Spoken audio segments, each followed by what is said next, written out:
Story 1. I've been a private investigator for 15 years. My work usually involves routine cases, insurance fraud, cheating spouses, corporate espionage. These cases pay the bills but don't keep me up at night. That changed when Margaret Thorne walked into my office 3 days after Christmas. She was holding a crumpled Macy's shopping bag, like it was the only thing keeping her grounded. My name is August Reed. I work out of a small office in Providence, Rhode Island. I'm about to tell you about the case that made me think about quitting my job and opening a quiet coffee shop far away from the East Coast, somewhere peaceful where children don't disappear. Mrs. Thorne was a composed woman in her early 40s, with the kind of stiff posture that suggests old money and private schools. But her hands were shaking as she placed 2 school photos on my desk. The photos were of Kiernan and Bryn Thorne, identical twins who were 7 years old. They both had striking auburn hair and pale green eyes that you sometimes see in Irish families. "They vanished at the Providence Place Mall," she said in a whisper. "December 22nd, between 2:17 and 2:24 p.m. 7 minutes. I only looked away for 7 minutes. I had seen the news coverage, of course. Twin children disappearing during Christmas shopping was the kind of story that dominated local headlines. The police had conducted an extensive search but had found nothing. Mall security footage showed the twins entering the toy store with their mother but never leaving. It was as if they had simply disappeared. "Mrs. Thorne," I began carefully, "I understand the police are actively investigating." "They're looking in the wrong places," she interrupted. "They're treating this like an isolated incident. It's not." She reached into her bag and pulled out a manila folder, spreading its contents across my desk. The folder contained newspaper clippings, printouts from news websites and handwritten notes. 1994, twin boys, age 7, disappeared from a shopping center in Baltimore. 2001, twin girls, age 7, vanished from a department store in Burlington, Vermont. 2008, another set of twins, boys, age 7, last seen at a strip mall in Augusta, Maine. Her finger pointed at each article. 2015, twin girls. "All twins?" I interrupted, leaning forward. "All age 7? She nodded, her lips pressed into a thin line. "Always during the Christmas shopping season. Always in the northeastern United States. Always 7-year-old twins. The police say I'm seeing patterns where there aren't any, that I'm a grieving mother grasping at straws." I studied the articles more closely. The similarities were disturbing. Each case remained unsolved. No bodies were ever found, no ransom demands, no credible leads, just children vanishing into thin air while their parents' backs were turned. I took the case. That was 6 months ago. Since then, I've driven thousands of miles, interviewed dozens of families, and filled 3 notebooks with observations and theories. I've also started sleeping with my lights on, double-checking my locks, and jumping at shadows, because what I've found, what I'm still finding, it's worse than anything you can imagine. The pattern goes back further than Mrs. Thorne knew, much further. I've traced similar disappearances back to 1952, though the early cases are harder to verify. Always twins, always 7 years old, always during the Christmas shopping season. But that's just the obvious pattern.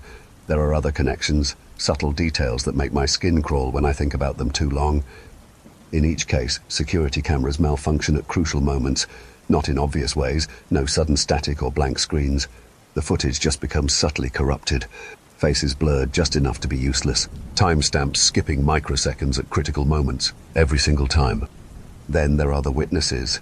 In each case, at least one person recalls seeing the children leaving the store or mall with their parent.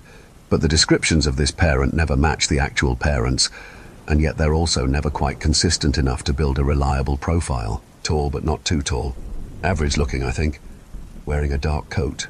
Or maybe it was blue. It's like trying to describe someone you saw in a dream. But the detail that keeps me up at night. In every single case, in the weeks leading up to the disappearance, someone reported seeing the twins playing with matchboxes. Not matchbox cars, actual matchboxes. Empty ones. Different witnesses, different locations, but always the same detail. Children sliding empty matchboxes back and forth between them like some kind of game. The Thorne twins were no exception. Their babysitter mentioned it to me in passing, something she'd noticed, but hadn't thought important enough to tell the police. "They'd sit for hours," she said, pushing these old matchboxes across the coffee table to each other. Never said a word while they did it. It was kind of creepy. Actually, I threw the matchboxes away a few days before it happened.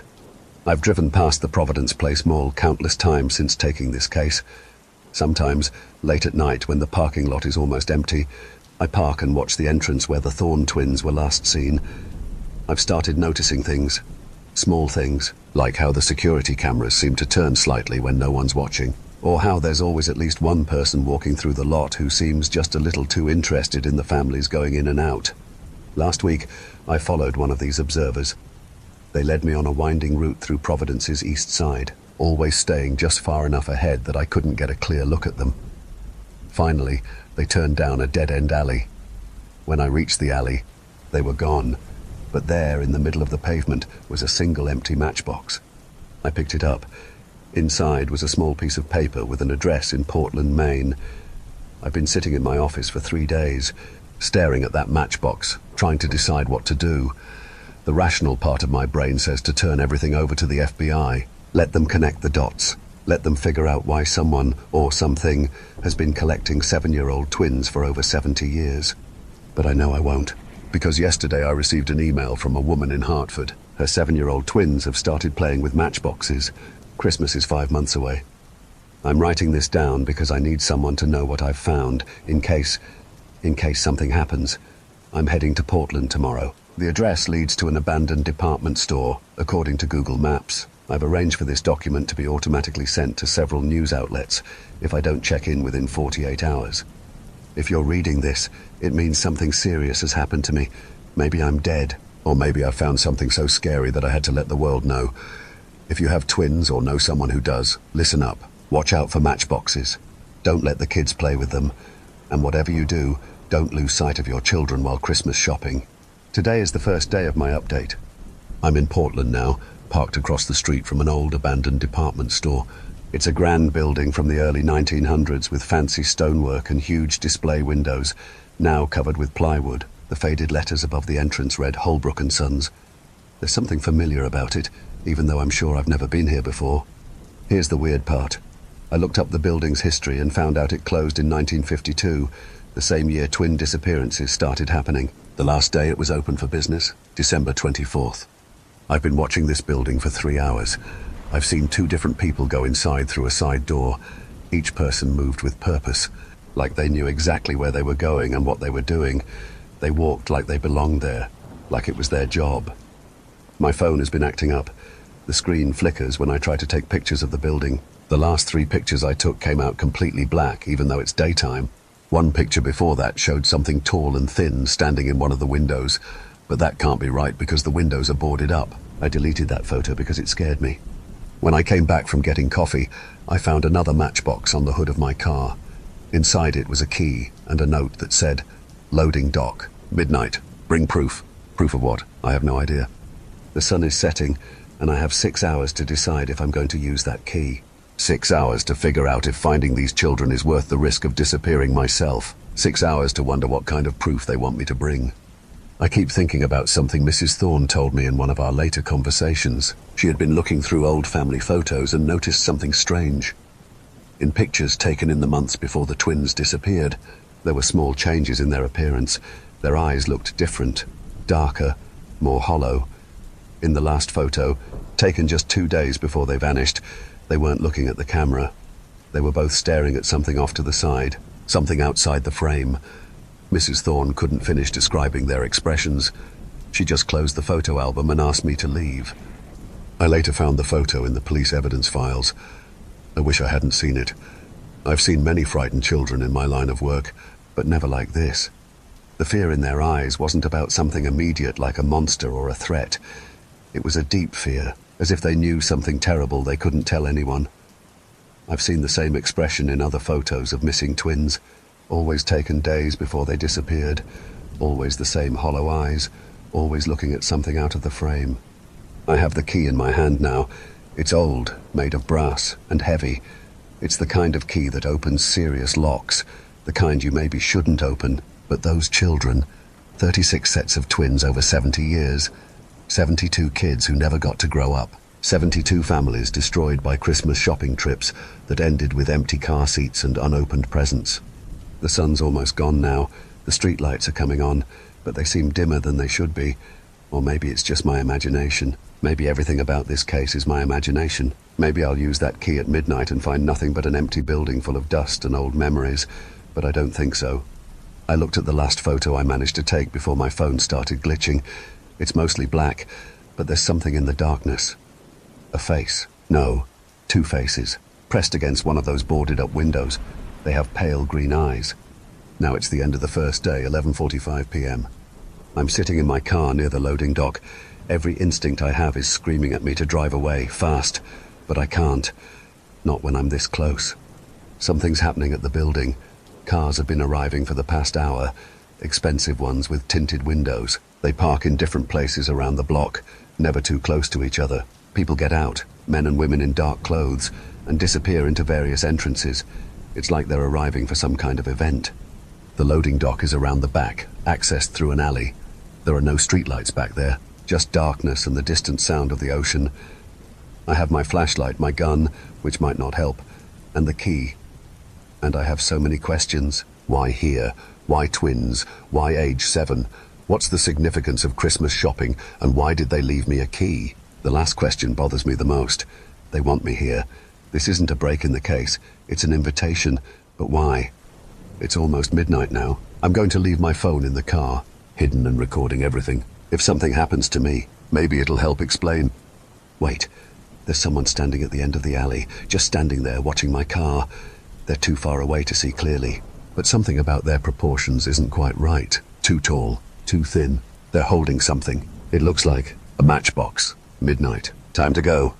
There was no key, no meeting. I couldn't bring myself to approach that loading dock. Because at 11:57 p.m., I saw something that made me realize I was never meant to enter that building. Not yet. Maybe not ever. The figure at the end of the alley, the tall, thin one, started walking toward my car. Not the normal kind of walking. Each step was too long, too smooth, like someone had filmed a person walking and removed every other frame. As it got closer, I realized what was wrong with its proportions. Its arms hung down past its knees, way past its knees. I sat there frozen as it approached my driver's side window. The streetlight behind it made it impossible to see its face, but I could smell something sweet but wrong, like fruit that's just started to rot. It pressed something against my window, a matchbox. Inside the matchbox was a Polaroid photograph. I didn't call the police. I couldn't, because the photo was of me, asleep in my bed, taken last night. In the background, standing in my bedroom doorway, were Kiernan and Bryn Thorne. I drove. I don't remember deciding to drive, but I drove all night, taking random turns, going nowhere, just trying to get away from that thing with the long arms, from that photograph, from the implications of what it meant. The sun's coming up now. I'm parked at a rest stop somewhere in Massachusetts. I've been going through my notes, looking for something I missed, some detail that might explain what's really happening. I found something. Remember those witness accounts I mentioned? The ones about seeing the twins leave with their parent? I've been mapping them. Every single sighting, every location where someone reported seeing missing twins with an unidentifiable adult. They form a pattern, plot them on a map, and they make a shape, a perfect spiral, starting in Providence and growing outward across New England. Each incident exactly 27.3 miles from the last. And if you follow the spiral inward, past Providence, to where it would logically begin, that department store in Portland. But here's what's really keeping me awake. If you follow the spiral outward, predicting where the next incident should be. Hartford, where those twins just started playing with matchboxes. I need to make some calls. The families of the missing twins, not just the recent ones, but all of them. Every single case going back to 1952, because I have a horrible suspicion. It's the second day, 5:22 p.m. I've spent all day on the phone. What I've found, I don't want it to be true. Every family, every single family of missing twins, 3 months after their children disappeared, they received a matchbox in the mail. No return address, no note, just an empty matchbox. Once people thought the matchboxes were empty, but they weren't. If you held them up to the light just right or shook them in the right way, you could hear something inside. It sounded like children whispering. I had to warn Mrs. Thorne that she would get her matchbox in 1 week. I called her and told her not to open it when it arrived. She asked me why, but I couldn't tell her what the other parents had told me. They said when they opened their matchboxes, strange dreams began. They dreamed of their children playing in a never-ending department store, always just out of sight. They saw long-armed figures arranging and rearranging toys on shelves that seemed to go up into darkness. The dreams were about their children trying to tell them something important, something about the matchboxes, something about why the children had to play with them, something about what's coming to Hartford. It finally made sense to me why it had to be twins, why they had to be 7 years old, why it had to be Christmas shopping. It was about innocence, pairs and symmetry, and it was about breaking all three. I booked a hotel room in Hartford because I needed to find those twins before they disappeared, before they became part of this pattern that had been spreading for 70 years. First, I had to go back to my apartment. I needed to get some clean clothes, my good camera, and my case files. I knew the thing with long arms might be waiting for me, and the Thorne twins might be at my doorway again. But I had to go anyway because I realized something about the spiral pattern and the distance between each incident.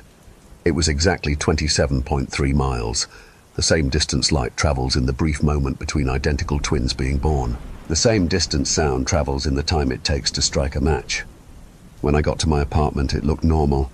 Nothing seemed disturbed, but on my kitchen table, there was a toy department store catalogue from 1952. I knew it wasn't there this morning. It was open to the Christmas section. Every child in the photos was a twin. They were all looking at something outside the frame and holding matchboxes. They seemed to be trying to warn us. The catalogue wouldn't let me put it down. Every time I tried to set it aside, my fingers wouldn't release it. It was like it needed to be read, like the pages needed to be turned.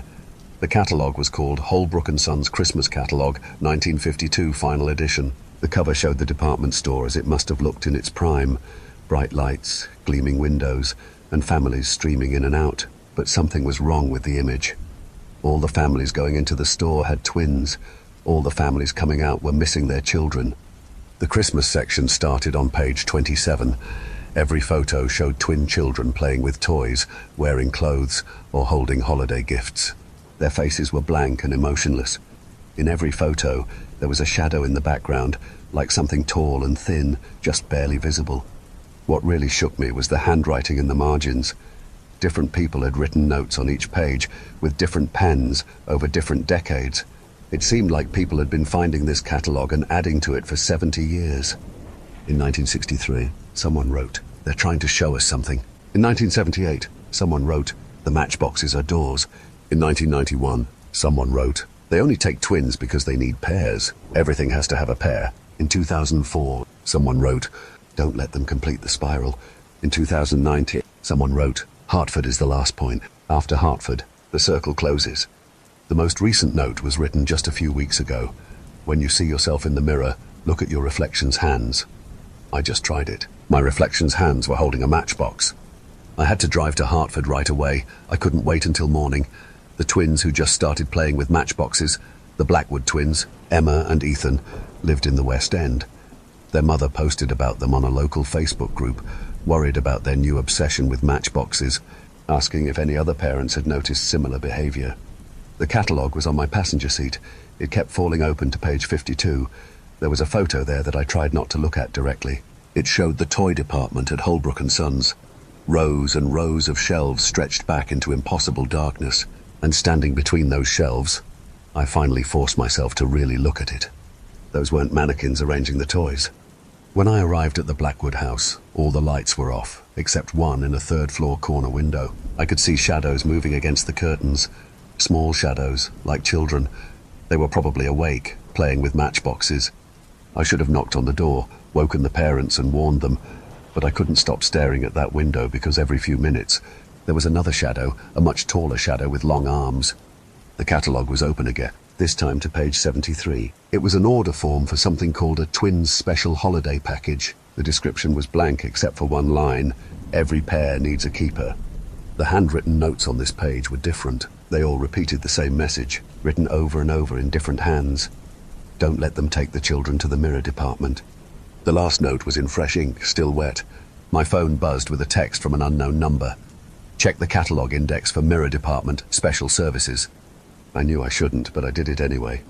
The index led me to page 127, the mirror department. The photos on this page couldn't be from 1952 because one of them showed the Thorne twins standing in front of a massive mirror in an old department store. But their reflection showed them at different ages, dozens of versions of them stretching back into the mirror's depth. all holding matchboxes, all 7 years old, and behind each version, one of those long-armed figures got closer and closer to the foreground. There was movement in the Blackwood house. I saw adult shapes passing by lit windows. The parents were awake, but the children's shadows in the third-floor window weren't moving anymore. They were just standing there, both holding something up to the window. I didn't need my binoculars to know what they were holding. The catalogue fell open to the last page. It had only one sentence, printed in modern ink: "The spiral ends where the mirrors begin." I saw someone walking up the street toward the house. They were carrying a mirror. I did something unforgivable. I let them take the Blackwood twins. I sat in my car and watched as that thing with the long arms set up its mirror on their front lawn. I watched as the twins came downstairs and walked out their front door with matchboxes in hand. I watched as their parents slept through it all, unaware their children were walking into something ancient and hungry.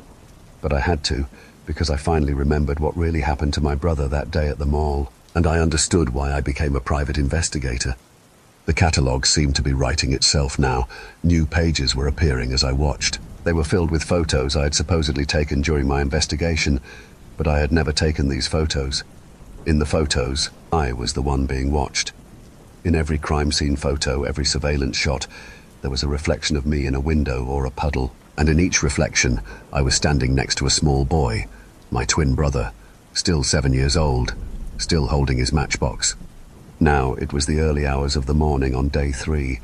I was parked outside Holbrook & Sons again. I could feel that the Blackwood twins were inside, just like I could feel all the other children. They were waiting. The truth had been in front of me the whole time. In every reflection, every window, every mirror I had passed in the 15 years I had been investigating missing children. Everyone has reflections, but reflections aren't supposed to remember. They aren't supposed to want. In 1952, something changed in the mirror department at Holbrook & Sons. Something went wrong with the symmetry of things. Reflections began to hunger. They needed pairs to be complete, perfect pairs, twins, but only at the age of 7, only when the original and the reflection were still similar enough to switch places. The long-armed things, they weren't kidnappers. They were what happens to reflections that stay in mirrors too long. They stretch themselves trying to reach through the glass. They hunger for the warmth of the real world. I knew this because I had been helping them. For 15 years, I had been investigating missing twins, following the spiral pattern, documenting everything. But it wasn't me doing the investigating, it was my reflection. Now I was at the loading dock. The door was open. Inside, I could hear children playing and laughing. The sound of matchboxes sliding across glass filled the air. The final page of the catalogue showed a photo taken today. In it, I was standing in front of a department store mirror, but my reflection wasn't mimicking my movements. It was smiling. Standing next to it was my brother, still 7 years old, still wearing the clothes he disappeared in. He was holding out a matchbox to me. And now I remembered everything. The day my brother disappeared, we weren't just shopping.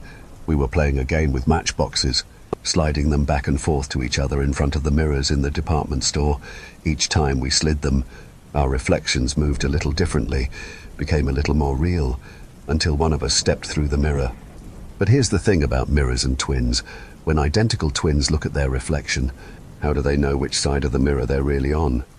I had spent 15 years investigating missing twins, 15 years trying to find my brother, 15 years helping gather more twins, more pairs, more reflections. Because the thing in the mirror department at Holbrook & Sons, it wasn't collecting twins, it was collecting originals, real children, real warmth, real life, to feed all the reflections that had been trapped in mirrors since 1952, to give them what they had always wanted, a chance to be real. The door to the mirror department was open now. Inside, I could see them all. Every twin that had disappeared since 1952, all still 7 years old, all still playing with their matchboxes, all waiting to trade places, just like my brother and I did, just like I had been helping other twins do for 15 years. Because I wasn't August Reed, the private investigator who lost his twin brother in 1992. I was August Reed's reflection, and now that the spiral was complete, now that we had enough pairs, we could all step through, all of us, every reflection, every mirror image, every shadow that had ever hungered to be real. The matchbox in my hand was the same one my real self gave me in 1992. Inside, I could hear my brother whispering, "Your turn to be the reflection." But some things can only be broken by their exact opposites. That's what my brother had been trying to tell me through the matchbox all these years. Not your turn to be the reflection, but a warning. Don't let them take your turn at reflection. The matchboxes weren't tools for switching places. They were weapons, the only weapons that worked against reflections, because inside each one was a moment of perfect symmetry, the brief flare of a match creating identical light and shadow, the exact thing reflections couldn't replicate. I knew this because I wasn't really August Reed's reflection. I was August Reed, the real one, the one who had spent 15 years pretending to be fooled by his own reflection, investigating disappearances while secretly learning the truth, getting closer and closer to the center of the spiral. My reflection thought it had been manipulating me, leading me here to complete some grand design. It didn't understand that every investigation, every documented case, every mile driven was bringing me closer to the one thing it feared, the moment when all the stolen children struck their matches at once. I was in the mirror department now. Every reflection of every twin since 1952 was there, thinking they had won, thinking they were about to step through their mirrors and take our places. Behind them, in the darkened store beyond the glass, I could see the real children, all still 7 years old, because time moved differently in reflections, all holding their matchboxes, all waiting for the signal. My reflection was smiling at me, standing next to what it thought was my brother. "The spiral is complete," it said. "Time to make every reflection real." I smiled back, and I lit my match. The flash reflected off every mirror in the department, multiplied, amplified. Every twin in every reflection struck their match at the exact same moment, light bouncing from mirror to mirror, creating a perfect spiral of synchronized flame. But something went wrong. The light wasn't perfect, the symmetry wasn't complete. The spiral wavered. I realized too late what had happened. Some of the children had been there too long, spending too many years as reflections. The mirrors had claimed them so completely that they couldn't break free. This included my brother. It was now early in the morning on the third day, just as the sun was rising. It was over, but victory tasted bitter. The mirrors were cracked, their surfaces no longer perfect enough to hold reflections that could think and want and hunger. The long-arm things were gone, the spiral was broken, but we couldn't save them all. Most of the children were too far gone. 70 years of living as reflections had made them more mirror than human. When the symmetry broke, they faded. They became like old photographs, growing dimmer and dimmer until they were just shadows on broken glass. Only the Thorn twins made it out. They were new enough, real enough, to survive the breaking of the mirrors. They were aging now, quickly but safely, their bodies catching up to the years they lost. Soon they would be back with their mother, with only vague memories of a strange dream about matchboxes and mirrors. The others, we had to let them go, my brother included. He looked at me one last time before he faded, and I saw peace in his eyes. He knew what his sacrifice meant. He knew that breaking the mirrors would save all the future twins who might have been taken. The building would be demolished tomorrow. The mirrors would be destroyed properly, safely. The matchboxes would be burned. But first, I had to tell 69 families that their children weren't coming home. Their twins were neither dead nor alive, but something in between, caught forever in that strange space between reality and reflection. Sometimes in department stores, I catch glimpses of them in the mirrors. 7-year-olds playing with matchboxes, slowly fading like old Polaroids. Still together, still twins, still perfect pairs, even if they're only pairs of shadows now. This would be my last case as a private investigator. I had seen enough reflections for one lifetime. Every Christmas shopping season, I would stand guard at malls and department stores, watching for long-armed figures, looking for children playing with matchboxes. The spiral might be broken, but mirrors have long memories. Somewhere, in the spaces between reflection and reality, 70 years worth of 7-year-old twins are still playing their matchbox games, still waiting, still watching, just to make sure it never happens again. Story 2. I'm going to end my life as soon as I finish recording this. I don't want to, but what other choice do I have? At least the gun wasn't empty. I can't look at it. Too risky. My eyes might eat it. They're clever. I tried to cut them out, but they stopped the knives, the bleach, the fire. Soon I'll be blind. It's the floaters, those tiny black dots. I always thought of them as friends, watching over me, just out of sight. But now they won't leave. More keep crowding in, blotting things out, like ink spilling in my eyes. I'm tired. I just want to sleep, but they won't stop squirming. I wish I could cry. I try and try, but they eat all the tears. I'm scared. So scared. I don't want to die. Don't want to have to do it. I want my dad. Please, will you tell me where my dad is? I'm sorry. I've been getting mixed up lately.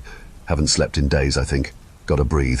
Focus on this. No time for anything else. You all are almost ready outside. You have to know what happened here. I have to save you. Have to save the world. I lived in a studio apartment. Top floor, on the north side of town. It had a view right out onto the building across the street. Perfect for watching people. The windows were small, easy to duck out of sight if I had to. But that other building was lined with huge panes of glass. I could see entire rooms through them, and plenty of people didn't bother with their blinds. Every evening those windows came to life. I'd make a pot of coffee, sit at my desk, and watch, filling notebooks and flash drives with anything I could get my eyes on. Heights, weights, habits, routines, their parents' names, their favorite movies, what they look for in friends, what they like to drink with breakfast. I could even get audio from some of their places. Most people are willing to download pretty much anything these days. Digging through their trash helps. Find old mail, full names, where they work, who they bank with. Make an email look professional, and there's no link. The average person won't click. Once I was in their computer, I was in their microphones and cameras and anything else they had lying around their network. And look, to you that might sound kind of creepy. I get it. That's what I'd think too. But I was not looking to take advantage, I swear. I'm not a stalker. The rule was, look, don't touch, because you can learn so much about a person by watching, listening. Conversation isn't the same, isn't as pure. We're not ourselves around others. We become machines, piles of gauges and dials. We tweak our words and our volume and our pitch until we hit that perfect frequency for whoever we're interacting with. That's all connection is. It's unnatural. It's disturbing. You think you know your loved one so well. Wake up surrounded by confusion and screams and bullet holes in the walls. Do you really know what they'd do? What you would do? No, because you only know the lies they feed you. Watch someone at home, in their bubble, where they think prying eyes couldn't possibly get in. You'll see truth, and even an ugly truth is sweeter than a lie. Most of the time it's easy getting to know people. We're just patterns, all the things we can't not do. See that Jeremy binges and purges. See that he keeps his life organized at all costs. Listen in on Christmas with the family and learn his dad was military, that he moved around a lot growing up. In the apartment down the hall, see that Selena is married to a woman. Read an email from her sister and learn her dad is a hardline conservative. See Selena send him a Christmas card every single year, then rush to check the mail for weeks. You can connect the dots, watch long enough, pick up enough details and behaviors, and you build out their hearts, their souls in your mind. You witness them, as it should be. Life was good. I tried to keep up with everyone I could see from my window, but I'm only human. It was easiest to focus in on one or two at a time. The day Emily moved in, that was Travis and Ruth. Abuse was nothing new, but their dynamic was fascinating. Travis was short but stocky, with a sharp nose and beady rat's eyes. He was sprawled on their couch with some old horror movie on his laptop. I was in its camera, watching him watch it. He kept rubbing his knuckles, a deep frown carved in his face. Ruth, his wife, skulked around the edges of their apartment, nursing a black eye and sweeping up the plates Travis had hurled at the wall before he hit her. She was playing out one of her murder fantasies. I could tell from the glances she shot at the back of his head, eyes like jagged glass. That happened on days like this. I'd check her phone's browser history and find her looking up ways to hide bodies, how to hurt people so they'd die slow, but quiet. Then she'd start shopping, buying bleach, rope, tarps, even a hacksaw once. She never followed through.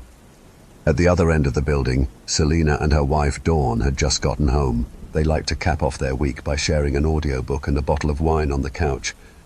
That night it was book 4 of some fantasy epic. They were right at the end. Listening along always relaxed me, made me feel warm to see the love there, and some of the stories were pretty good too. I was about to switch over to them when a noise came through Travis's microphone. A door banging open, out in the hall. There was movement in the living room next to his. I grabbed my binoculars for a better look. That was when I first saw her, bundling into that vacant apartment, a big cardboard box taking up both arms. Her chin was planted on top so it wouldn't tip forward. She wasn't beautiful, looked to be in her 30s. chunky but not quite fat. Her face was motherly, round and dimpled, and her dishwater hair had a habit of clumping into ropes, but the way she moved, floating around the apartment, baggy white shirt billowing like angel's wings as she unpacked a fuzzy blanket, a stack of heavy books, some plain sets of clothes. There was an awkward elegance in every movement she made, like watching someone learn ballet. A couple of moving guys helped Emily carry up some furniture. They brought in a wooden bookshelf, a couch, and a big glass tank. Inside the tank was a little pond with a turtle resting on one of the rocks. Emily helped the movers, smiling and chatting with them. When they were done, she gave them each some cash. One of the movers said, "Thanks, Emily. Have a good one." I repeated her name, Emily. It fit her perfectly. I smiled as I said it again to myself. It had been over a year since someone new had moved in, so I was excited. I needed to know more about her. I waited, tuning into her window every night, letting her get settled while I tried to figure her out. All the books she had made it clear she was well-read and intelligent. Her apartment was minimalist, with nothing on the walls and no unnecessary furniture. Her too small mattress was shoved in a corner on the floor. She didn't want to be tied down and could pick up and leave at a moment's notice. Did she move a lot for work? Was she running from something? Or did she just enjoy the freedom? These questions kept pulling me back to her. The only extra thing she allowed herself was the turtle. She loved that turtle, and it seemed to love her too. The turtle's eyes followed her everywhere she went, like sunflowers following the sun. She kept its tank on a side table by the door, so it was the first thing she saw when she got home. Every day she made sure the glass was spotless, that the water was clean, and that the turtle had fresh greens to eat. The way the turtle craned its head toward her finger when she stroked its shell was adorable. She had such a big heart, I still believe that. But Emily worked long hours, from dawn until well past dusk, with no days off. A week flew by, and I barely learned anything new about her. As far as I could tell, she had no friends because she didn't have the time. She'd get home, take care of the turtle, eat some takeout, and spend an hour or so staring at the TV. Then she would clean up and go to sleep, only to wake up 6 hours later and head out again. Her shoulders always had a constant slump. I'd catch her crying late at night, but never for long. She'd clamp down on her emotions before the whimpers grew to sobs. I thought she was lonely, and maybe she was. It doesn't matter now. What matters is that I was addicted to watching her.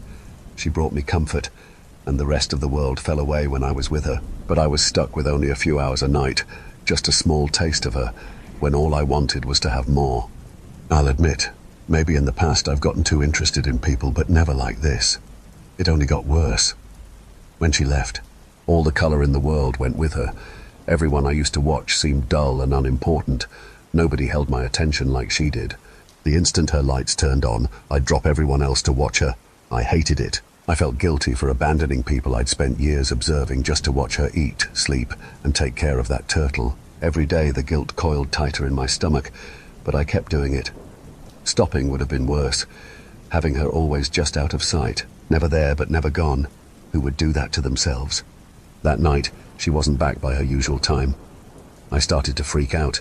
For all I knew, she was in a dumpster with her throat cut. I kept grabbing my binoculars, my eyes darting to her window. The turtle chewed a lettuce leaf, not a care in the world. I envied it. Then her door opened. A woman's figure stood there, silhouetted by the light from the hall. A man slid into view behind her. His body was long and spindly. He shoved the woman into the apartment. His arm snaked in after her and flicked on the lights. She was wearing some kind of protective gear. It was all black. Heavy-duty boots, gloves, a jumpsuit with a hood that cinched, and a gas mask fastened to her head with thick straps. Someone had welded a metal plate across the top half like a blindfold, but there were 2 holes punched through. Shaky eyes stared out of them, eyes I'd know anywhere. The turtle stretched its head towards her as the man shut the door. He was wearing the same black suit as Emily, except he didn't have a mask. He was older, with a gaunt face etched with wrinkles and short black hair with greying roots. His red-rimmed eyes watched Emily the way you'd watch a bear that hasn't noticed you yet, as if any second its attention might turn. He inched closer to her back, too close. My heart beat faster. I saw metal glinting in his fist. A pistol, its mouth pressed to her spine. Emily started to turn around to face him, but his free hand grabbed the back of her neck and slammed her into the floor. Her head hit the hardwood. She groped at the sides of her mask as she writhed in pain. The turtle hid in its shell. The tall man ground his boot into her back, his teeth bared, his face screwed up tight, but tears slipped down his cheeks. Reality snapped into focus around me. This was happening. I grabbed my camera and pointed it at her window. Questions didn't matter. All I had to do was watch. Everything I'd been waiting for was right in front of me. A chance to see the real Emily. If she got hurt, well, that's life, right? So why was my throat so tight? Her front door bent inward as something rammed it from the other side. The tall man straightened, his eyes darting toward the door, then back to Emily. The end of his gun trembled. He heaved her to her feet, wrapped his arm around her throat, and made her a human shield. He aimed his gun over her shoulder at the door. The assault on the door was warping it, cracking the wood. Neighboring apartments lit up as people jumped out of bed to investigate. Each bang put another dent in their annoyed glares until they turned into scared confusion. Emily slammed her elbow back into the tall man's gut. He sagged as the breath went out of him. His grip loosened, and Emily dropped, rolling sideways. The door buckled at the waist and flew apart as a boot crashed through. A man made of muscle stood in the doorway, dressed in black hazmat gear and a gas mask with a tinted visor. The tall man fell to one knee and emptied his magazine. 2 shots hit the brute in the chest, shoving him back into the hall. Another 3 shots hit his arm, wrenching a submachine gun out of his hand. Below, 2 black vans screeched to a stop at either end of the street. Headlights cut through the dark as the tall man fumbled to reload. A second gunman ducked in through the doorway, holding a submachine gun with a long suppressor. He aimed at the tall man and fired, shredding his head. Just like that, his head turned into a wad of pulp. The first pistol shots woke up the rest of the building. On the upper floors, closest to the action, people reacted the fastest. Some hid in closets or under beds. Most ran to their doors, peeking through peepholes to see what was happening and if they could get away safely. Emily crawled towards the tall counter that bordered her kitchenette. The brute's gun fired at her leg as she pulled herself behind cover. He sent another burst over the counter to keep her there. Next door, Mona and her husband Mark were hiding under their dinner table, lying on their stomachs, holding hands. I loved that table. It was beautiful, made of dark wood. They'd have huge dinners on it whenever Mona's family came to town. All those people smiling together. The bullets from the second burst tore through the wall and into the tabletop, hitting Mark. His body jerked as the back of his skull opened up. Mona raised her head, her face shell-shocked, with bloody spray in her gold hair. The gunman finished reloading and fired more bullets past her. Mona's face crumpled into a sob. She bolted out the door. Everyone who saw her threw their doors open, giving me scattered glimpses into the hall, and rushed to follow her to safety. Mona stopped at the elevator, mashing the down button. The doors dinged open, and everyone pressed in, trying to get away. Further down the hall, a bald man stepped out of an apartment across the way, holding a rifle tightly. His face went slack when he saw the elevator. In their own apartment, Travis had Ruth by the hair. He hauled her to the door, kicking and screaming, and tossed her into the hall before stepping back and closing the door. Ruth landed on her shoulder, between the bald man and the elevator. The bald man's rifle fired at the movement, sending a bullet through her eye, turning the black bruise around it red. Travis slammed his door and backed away, kneading his palms into his forehead. The bald man stared at Ruth, then at his gun, and back at her, dumb shock on his face.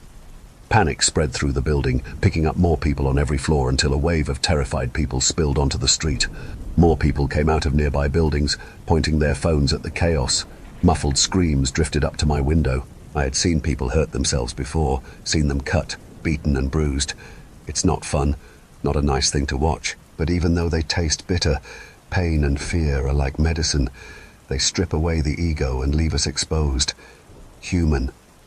Everywhere I looked, through every window, people were showing their most essential selves. It should have been intimate, breathtaking. Nothing in the world should have been able to pull me away. Emily was crouched behind the counter, her injured leg black with blood. She had torn a strip of fabric off her sleeve and tied it above her knee. The gunman emptied another magazine over her head. She didn't flinch. He had her pinned, but wasn't moving any closer. She stuck a spoon into the fabric and twisted it, using it to tourniquet her leg. It was amazing how capable she was. Between bursts, the gunman would put a finger to his ear, maybe calling for backup from the vans down the street. Their doors stayed shut. Nobody was coming. Why hadn't he walked up and shot her? She was hurt and didn't have a weapon, but it wouldn't be long now. He'd get brave. She had nowhere to run. That's when my body stood up so fast it knocked the camera over. My legs crossed the room and my hands opened the door. My mind was in an uproar as I took the stairs 3 at a time. Too many thoughts were fighting in my head. She was about to die, one of them kept shouting. That's life. Another thought chimed in. Nobody lasts forever. There would always be more people to watch. But my legs wouldn't listen to reason. My heart was pounding in my chest. I was scared. Then why couldn't I turn around? I had no idea who those people were. What was happening? I barely even knew Emily. And I'd seen people call the cops. They were on their way. Not fast enough. She needed help, needed me. I was the only one who could save her. Why did I care? It was wrong, forcing myself into her life like that. Those were her choices, not mine. I had no right to take them away. But I kept seeing her, in flashes, petting her turtle, stacking her books, crying in the dark, always alone. My eyes burned. When she died, it would be my fault. That thought looped through my head over and over, louder and louder. All I had to do was stay away. I'd done it for over a decade, so why her? It just wasn't fair. She deserved better. She was a good person, kind, sad, and dedicated. Why did someone like that have to die? I wanted her to live, more than anything. The fact that I'd have to shoot someone was the least of my concerns. Death was death. Seeing it up close wouldn't change that. And it wasn't like I'd never had the urge. All the men Mum used to bring home, the dads for a night. I could do it. For her, I could do it. Any doubts melted away as I hit the ground floor. I saw so clearly. I didn't care that I could die, because I was too smart for that, right? I saw the bigger picture. I knew exactly where the danger would be. What harm can a bullet do if the gun isn't pointed at you? So clever, so courageous. It was dark outside, like the sky had bled out. The black vans blocking the ends of the street were gone. I wondered why, but only for a second. She made me fearless, made me blind. There were people everywhere, casting warped shadows under the streetlights. Random shouts of "go" and "help" echoed as they ran, or froze with glazed eyes, or looked for loved ones in the mess. Selina was there, her face drawn and pale. She had Dawn's arm slung over her shoulder, helping her hobble out of the building. I crossed the street, throwing nervous glances around me. A mousy woman held the big glass door open, ushering people through. I pushed by, and she grabbed at my sleeve, yelling, "Wait!" I shook free into the foyer, eyes down, no distractions. Dark stains covered the floor by the elevator. Bloody footprints, sneakers, sandals, and bare feet. I took a while to press the button. A sound came from inside as the metal doors crawled open. Drip, drip, drip. A shape was slumped against the back wall. I stepped in, not thinking, wanting a better look. It wasn't until the doors shut behind me that I realized it was Mona. The air vent in the ceiling made her gold hair flutter. She had fallen or been pushed. She had cracked her forehead on the edge of the metal handrail so hard it split her open and lodged there. She hung off it like a wet towel. Then all those scared people had crushed in on top of her, pounding her spine into the hard angle where the floor met the wall. Footprints tracked the backs of her sweatpants. The fingers on one hand were bent and twitching like a squashed spider's legs. Blood fell from somewhere I couldn't see, probably the gash in her forehead, but I heard it. Drip, drip, drip. I stood with my nose pressed against the door as the elevator rose. I'd seen worse than this, I told myself. One dead body wouldn't break me. I thought about peeling her off the wall, letting her rest with some dignity. But that bend in her spine, it hurt to look at. That hand made my stomach churn. Why subject myself to it? It wasn't my fault. The doors dinged open. I shoved the thoughts away and got out. Another clatter of gunfire down the hall, muffled by the suppressor. My feet kept moving. "Command, this is Trapper 2, requesting support." The gunman's voice was hoarse, full of gravel. "I say again, asset containment breached. Host is cornered, but I cannot advance. Deploy the cage right now." But nobody answered. His friends were long gone. The one who had broken down the door was dead in the hall, lying on his stomach. A dark streak trailed behind him. I crept over, every muscle tensed, and put my hand on his gun. A high, winding scream cut through the silence. I leapt back, trying to point the gun at the man on the floor. It danced between my hands before I got a grip. He stayed corpse still. The scream kept going, stretching out.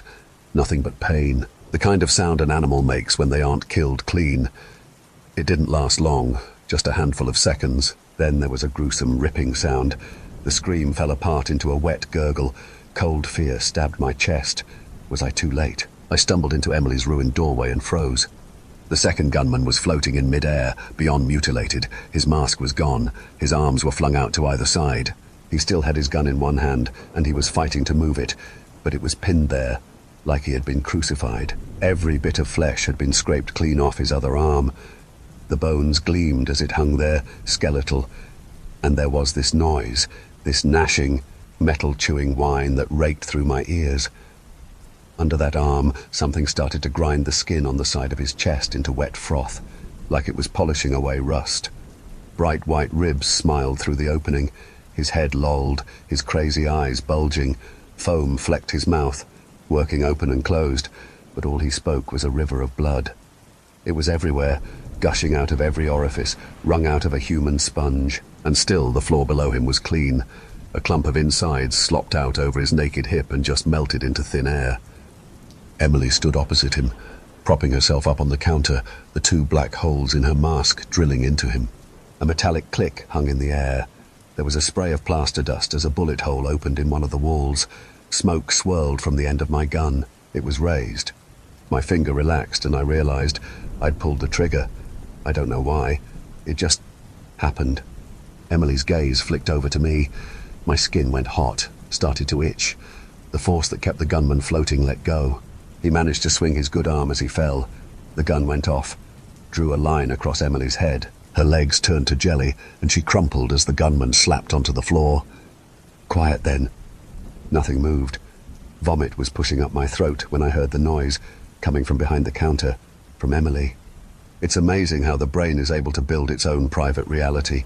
Scrub the insanity away for now, it says, and focus on what must be true. In that instant, there had never been a floating man. And I truly believed I heard Emily breathing. Even when I saw her on her back, motionless, leg weeping blood, I couldn't quite believe it. Not until I saw the fresh hole through her throat. I've had a lot of time to think about that moment. Imagine orgasming with your eyes closed, then opening them and finding yourself fucking a pig. Regret, confusion, shame, they cling to you like stale sweat, squeezing you so you can't get a full breath. You want to scrub them away, but they've soaked into your skin. And something's wrong inside you. The world's shifted somehow, and it's your fault. You want to curl into a ball and disappear, make it so you never existed. But you can't, so you just keep going. The noise was getting louder, angrier, a spitting hiss, like oil boiling, coming from behind Emily's mask. The whole thing started to shudder, struggling against the mess of straps holding it to her face. Black flecks dotted the metal plate welded across her eyes, and inside the two holes punched through it, something was moving. I should have left then, but I had to see, so I just kept going. I crouched over her, took her head in my hands, and looked into her eyes. Part of me still held on to the tiniest hope that she'd look back, teary with relief.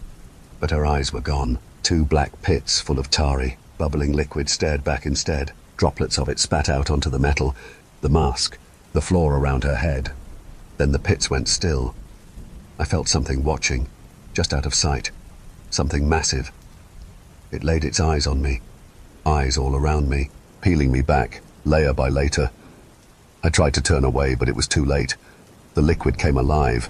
It leapt out of her head and splashed onto my face, cold and slimy. I jerked back, fell. My back hit the ground and I couldn't breathe, couldn't see. The world was black.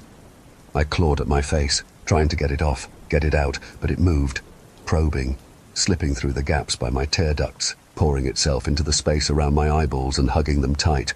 I felt myself scream as I writhed on the floor, a weird, disembodied howl that never seemed to end. And then I could see again. The scream sputtered out. Black floaters hung in my vision. I blinked them away. The backs of my eyes itched. Everything was too bright. I got to my feet, trying to rein my breath in. God, I was hungry, starving. It filled my brain to the brim. Sirens wailed outside. Lights washed in, painting the room red and blue. Something tugged at my head, reeling me towards the window. 3 cop cars made a line on the street. Officers were trying to herd the dregs of the crowd behind it. Selena was there, an old shirt pressed to a gash in Dawn's forehead. Travis's had made it. His eyes bounced between the officers as his tongue flickered across his lips. Rob held his little son Nathan to his burly chest. Jeremy's red hair bobbed as he paced. There were so many more.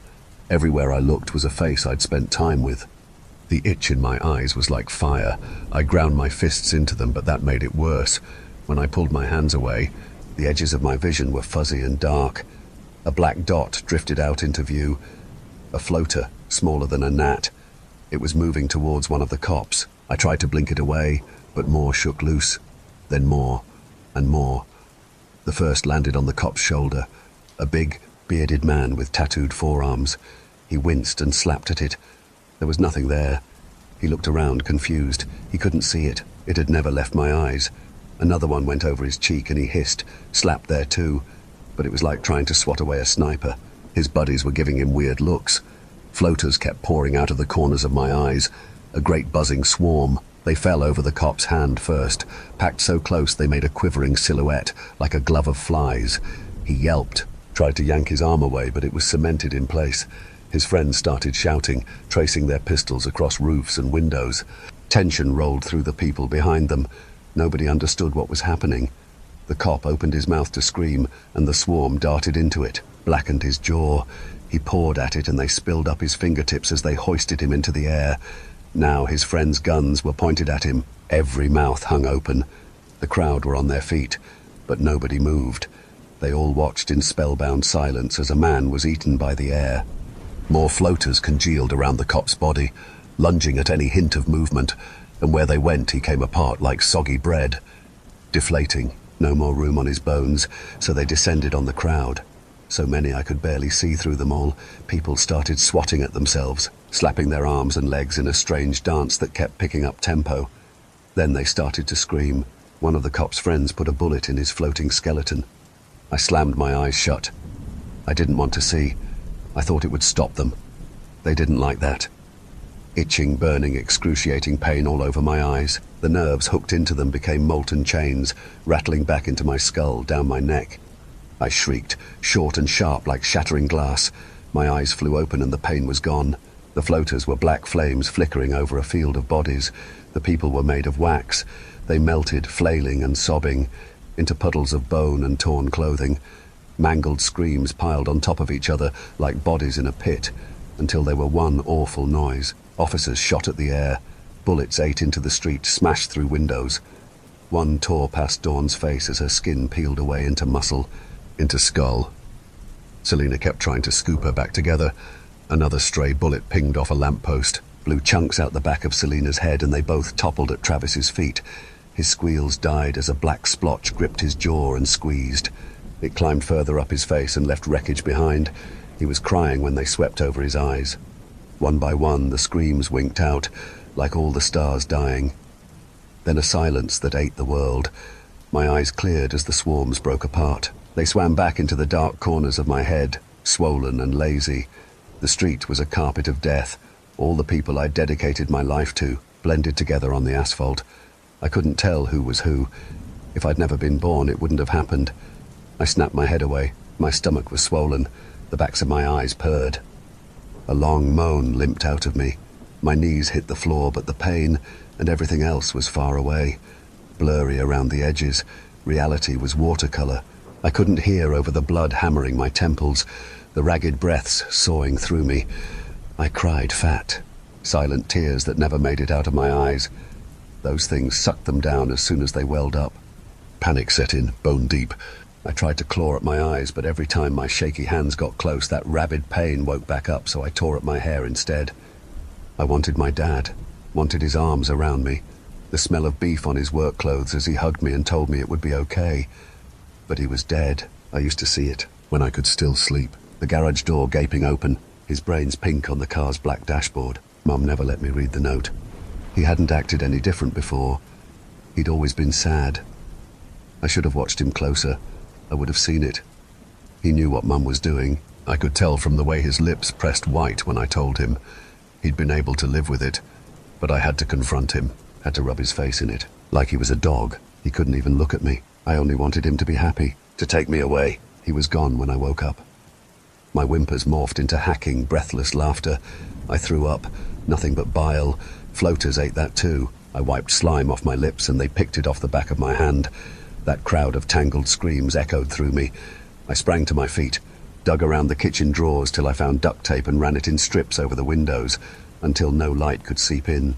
Then I crawled under Emily's sheets and hid. Keeping track of the rest was hard. The brain can only take so much. It's a coward at heart. There were more sirens, people gathering outside, waiting to starve me out or getting ready to storm the building. What would happen when they did was the only thing on my mind. Well, not the only thing.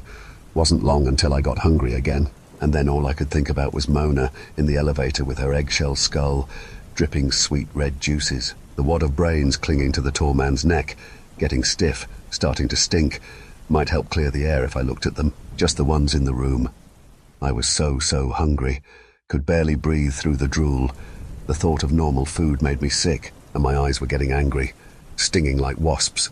I started with the gunman, the half-eaten one, just to tide me over. I stared at him till his bones shone white.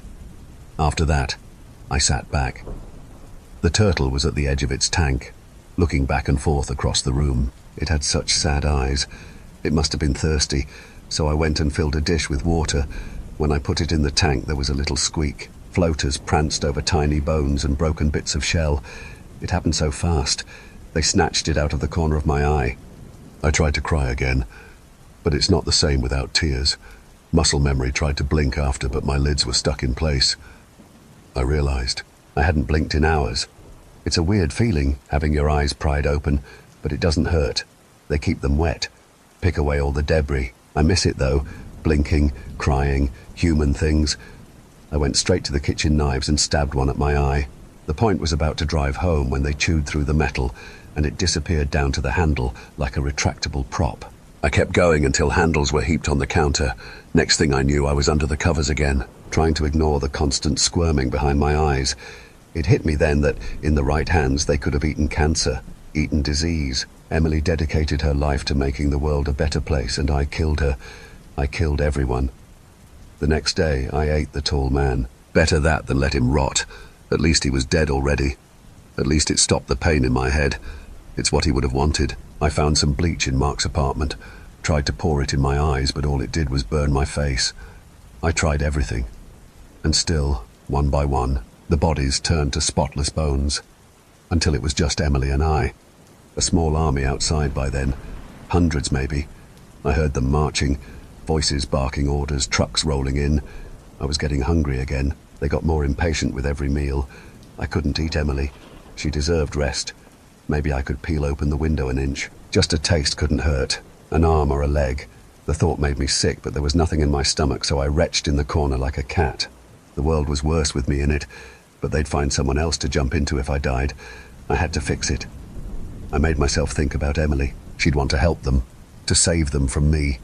Took some effort to actually get my eyes on her, but the hunger won out in the end. My hands shook as I undid the straps of her mask. Her skin was mottled, the colour of rotten grapes. It seemed a size too big. Those deep pits where her eyes had been were fixed on me. Her face was different somehow. A smile slashed across it. I'd never seen her smile like that. The corners of her mouth twisted up into cruel points, like she was laughing at me, like I was the punchline to a sick joke. I fell back. My hand hit the tall man's pistol and sent it skittering sideways under a lamp. Light bounced off the black metal and the gun gleamed like smiling teeth. The whole world was laughing. I went cold and heavy. My blood was lead. I was tired to the bone. The noise outside was getting louder. My hand scrabbled at the floor till it closed around the pistol. I made sure not to look.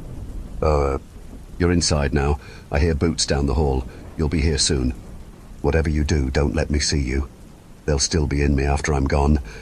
But I'll put up a barricade and slide this under the door. Hope that whoever finds it listens. Please listen, please. And maybe, if everything ends up all right, you could try to remember me. End of recording. Story 3. Another late night found me hunched over my computer, the only source of light in the dim room. My fingers danced frantically across the keyboard as I worked on designs and stories. It was a familiar routine. People liked what I created, so I considered myself happy. My workspace was cluttered with soda cans and crumpled paper, but I was in my element. When I had a strong momentum, I could ignore the intrusive thoughts that usually plagued my mind. Just as I was getting into the flow, a familiar notification sound pulled me out of my zone. I glanced at my messages, deciding that a quick break to communicate with the outside world wouldn't hurt. I switched windows to see a mention notification on my screen. My heart began to race and time seemed to slow down.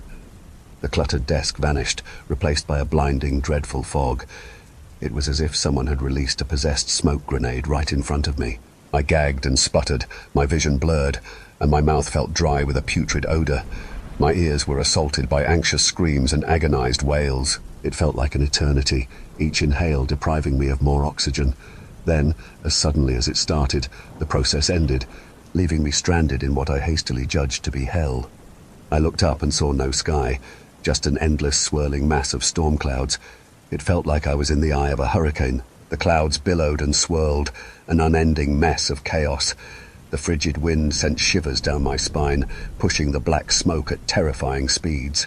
Every sense betrayed me, making it impossible to ground myself and subside the panic. The ground beneath me was composed of cremated ash and glowing embers from charred books and dilapidated bookshelves. The soft, unstable foundation reached up to my knees, and the fiery pages clung to my skin, branding me with ink and charcoal runes. Behind me loomed a colorless black abyss that I instinctively labeled water, though I couldn't fathom the horrors that stirred beneath its surface.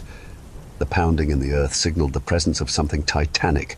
Aware of my intrusion, I decided the inky depths were safer than facing whatever was approaching. The ash stirred with each rhythmic stomp, yet no direction gave away the source of the threat. The tempo quickened, and I chose to let my mind plague me with the unknown rather than find out and perish. I hurriedly gathered whatever supplies I could find on my way towards the coast, slowing only to stoop and pick up useful items. My destination was a fractured, still-burning shelf. Using fistfuls of burning and stained paper as a makeshift adhesive, I constructed a raft. The burns were intense, but I couldn't afford to slow down. I wrapped the thin pages around my arms to cauterize the wounds and prevent more splinters from piercing my hands as I broke apart a board to fashion an oar. With my makeshift raft complete, I pushed it towards the dark, undulating water. The unstable, buoyant mass of varnished wood and disintegrating paper wobbled as I advanced. When the water reached my neck, I had no choice but to thrust my entire weight onto the raft. The black liquid clung to my skin like mascara running down tear-streaked cheeks, making me feel weighed down rather than wet. In disbelief, I watched the shrinking patch of land fade into a non-existent speck on the horizon, realizing I had escaped, but unsure of what lay ahead. As I struggled to paddle, I noticed the water mimicked my breathing. My rowing began steadily and focused, and to my surprise, the water swayed in a similar meticulous manner. But as my arms grew heavy and my panic took hold, the waters grew restless, churning mercilessly. An ominous, deep pounding resonated from the unfathomable depths below, a rhythmic beat that seemed to come from all around me. Too exhausted to match the beast I had left on the shore, I feared this new menace more. Anxious thoughts swirled around me like vicious gales, slicing through the fog. The less control I had over my thoughts, the heavier the air became, and the wind sounded like desperate wails of trapped souls. Doubts and whispers of self-sabotage made each stroke of the oar increasingly taxing. I couldn't decipher if the whispers were born of my own terror or the declarations of withered souls who had failed before me. My eyelids grew heavy as I continued to paddle with every ounce of strength I had left. My heart raced, pumping blood to my shivering, aching body as I pushed through the endless abyss, praying for an edge, an escape. I couldn't comprehend how I ended up in this nightmarish place or why. It felt oddly familiar, as though this wretched damnation was just a thin veil away from the reality I knew. My mind and body subconsciously agreed to keep moving towards an imagined destination, driven by instinct or a repressed memory. Amidst the chaos, brief glimmers of faint emerald light pierced the smoke, but I could only catch fleeting glimpses when I took deep, shaky breaths and opened my eyes.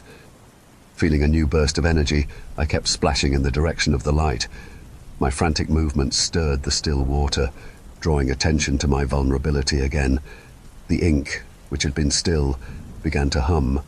Thin spires started to rise from the ink, and soon I realized they weren't spires but teeth.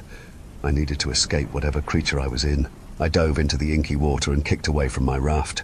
A massive shift in the water launched me and my raft into the air.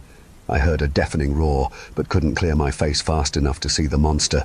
I hit the water hard, and my raft landed on top of me. I fought to get back on the raft, feeling unsafe but relieved. The pillar of light shone in my vision as I lay on my back, thinking it must be safety.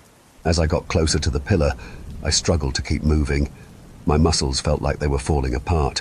My biceps were like old, frayed ropes, but I kept going, now accompanied by cries of pain. My mind felt like thick mud, making me feel hopeless and weak. The louder I screamed, the more the echoes roared back, repeating my doubts for the vast ocean to hear.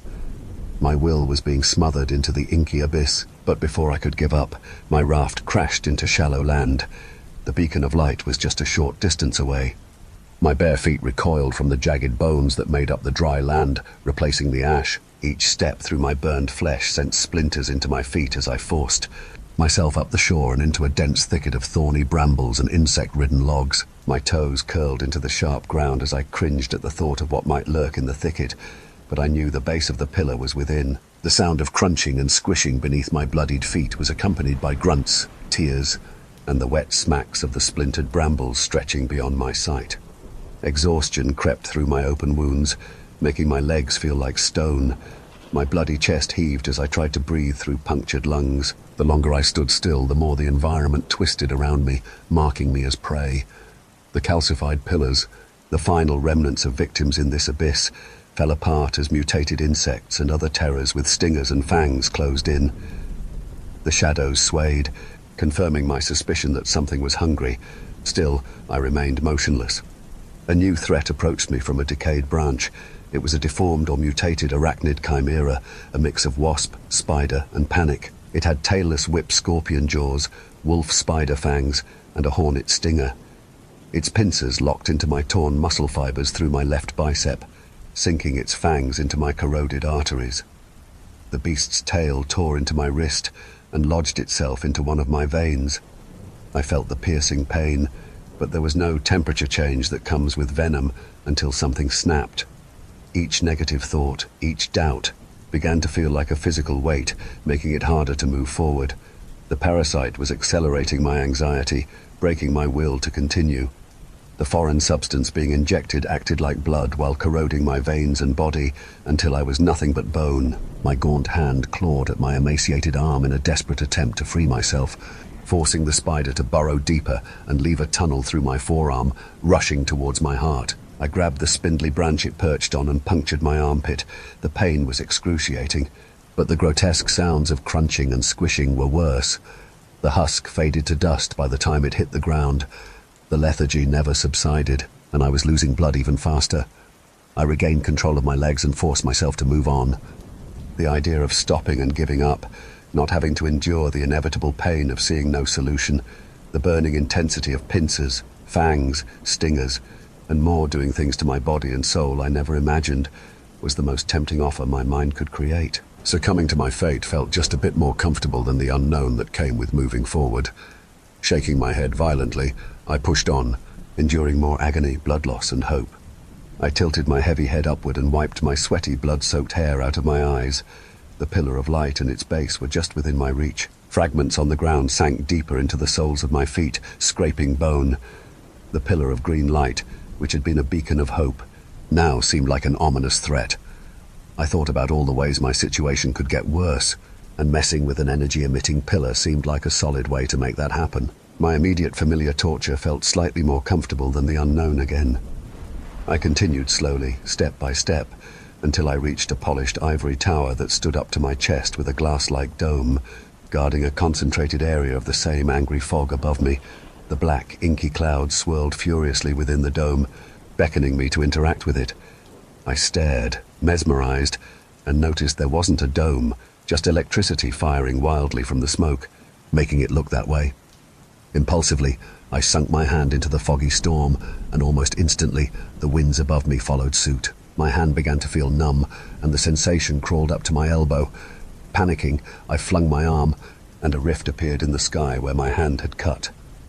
A second plunge, followed by stirring my hand in circles, caused an imposing oculus to rip open above me. The new portal showed a blurry sight that felt familiar. I moved my hand in the fog, and the picture got clearer. It was my life before the nightmare began. I saw my bedroom, heard my computer hum, and my cat's purr. Everything was there. My monitors, papers, and soda cans. The more I tried to understand, the worse my thoughts got. I was seeing my own view, but I was stuck here. I felt all the pain, rowing, splinters in my skin, and the bugs. I tried to scream, but only loud cries came from my hurt throat as my mind gave up.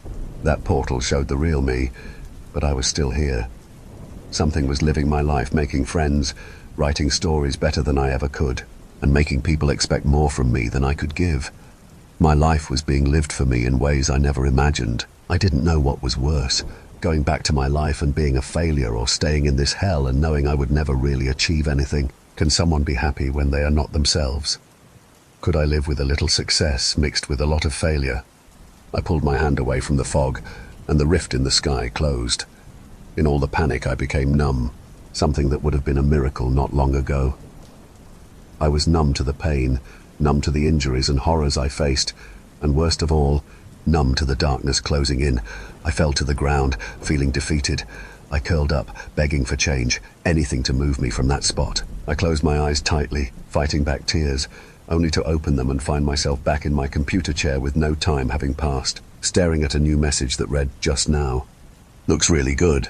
I'm excited to see what you do next." It was a message from a good friend who had just seen my new design. The message, full of support and optimism, scared me because I felt I couldn't live up to it. I went back to my keyboard and sketchpad, trying to stay focused and desperately looking for momentum to finish my work. When you share your work, what's worse, silence or people expecting too much?